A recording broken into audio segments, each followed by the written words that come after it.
حسین اون زنده هاشت نیست هماشی پیاده شد.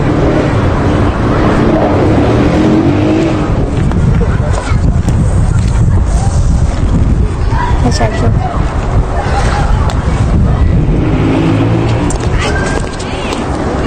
داداش بدبختم به خاطر ناموس افتاد گوشه زندون، بعد زنش بی ناموسی میکنه از ماشین مدل بالا میاد پایین، منم بی غیرتم. آره ببند دهنتو پر نکن.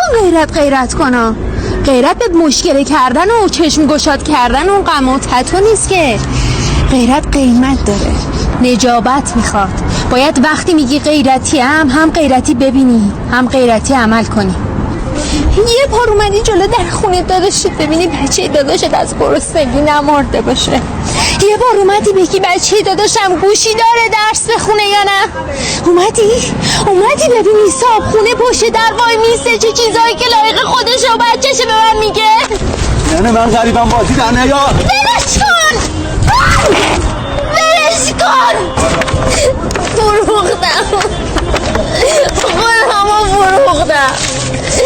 اگه لازم باشه واسه بچم همه کار میکنم که یه گوشی داشته باشه درس بخونه. ندارم، خودمو میفروشم. قلبیمو فروختم با غیرت فروختم.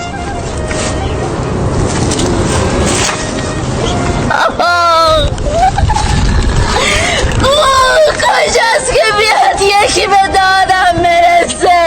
من یه زن تنهام باید چگم بچم رو سیر کنم.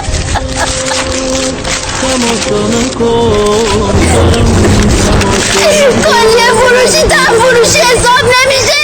ای آه طولانی من، حال پریشانی من، در دل توفانی من باران گرفتی. طاقت ناچیز مرا